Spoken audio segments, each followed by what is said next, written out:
히로시마 상공에 또 하나의 태양이 떠오르고 있었어요. 눈이 타들어가는 것 같았죠. 잠시 후 살면서 한 번도 들어본 적 없는 뱃속을 울리는 굉음이 몰려왔습니다. 눈앞에 있는 모든 것들이 하늘로 터져 올라갔죠. 안녕하세요. 히스토리카의 이야기꾼 세라입니다. 오늘은 한 사람이 그것도 2번이나 원자폭탄 속에서 살아남은 믿기 힘든 이야기를 들려드릴게요. 1945년 8월 6일 아침 8시 히로시마 거리는 평온했어요. 29세의 유조선 설계기사 야마구치 스토모는 출장 마지막 날을 맞고 있었습니다. 인감 도장을 사무실에 두고 왔네? 인감을 가지러 조선소 야적장을 걷던 중 공습 경보가 울렸습니다. 3km 떨어진 하늘에서 커다란 빛이 폭발했고 순간 또 다른 태양이 떠오른 듯했죠. 하늘이 마그네슘 덩어리처럼 불타고 있어. 그는 본능적으로 도랑 속으로 몸을 날렸고 폭풍에 휩쓸려 감자포대 위로 떨어졌습니다. 그렇게 기적적으로 살아남은 거죠.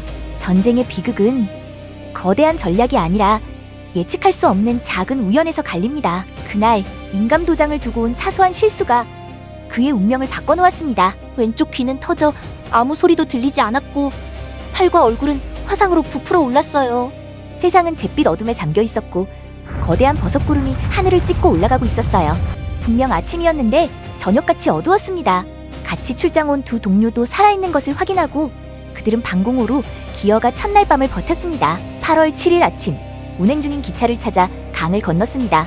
강물엔 검게 탄 시신이 떠 있었고 여간은 부상자들로 가득했죠.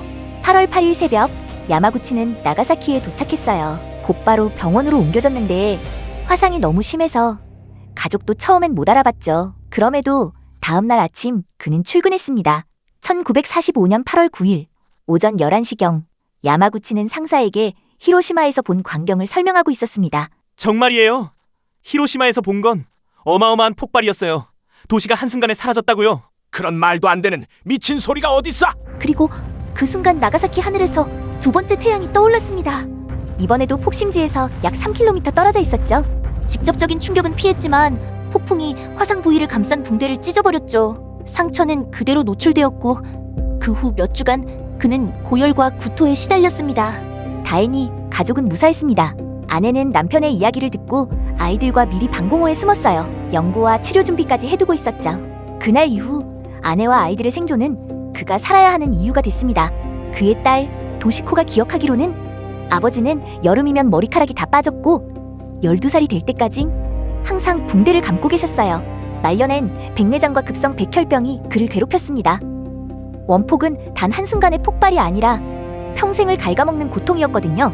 2005년 둘째 아들 가스토시가 59세의 암으로 세상을 떠났습니다. 그 순간 그는 스스로에게 물었죠. 내가 왜 살아남았을까? 그래, 이 참상을 세상에 알리기 위해서다. 그는 회고록과 시집을 쓰고 다큐멘터리에 출연했습니다. 그리고 80대의 나이에 뉴욕 UN 본부에서 연설도 했죠. 우리는 원폭을 증오합니다. 그것은 인간의 존엄을 위협하기 때문입니다. 그는 끝없이 질문했습니다. 왜 세상은 핵폭탄의 고통을 이해하지 못하는가? 왜 여전히 이런 무기를 만들고 있는가? 2009년 그는 일본 정부가 인정한 유일한 이중 피폭자가 되었습니다. 야마구치 스토무 씨는 2010년 1월 4일 93세의 나이에 위암으로 세상을 떠났습니다. 나가사키 시장은 소중한 이야기꾼을 잃었다고 말했죠. 그의 삶은 단순한 생존기를 넘어서 세대를 잇는 경고이자 핵 없는 세상을 향한 영원한 염원이었습니다. 그의 목소리가 여러분의 마음속에 오래도록 울려 퍼지기를 바랍니다.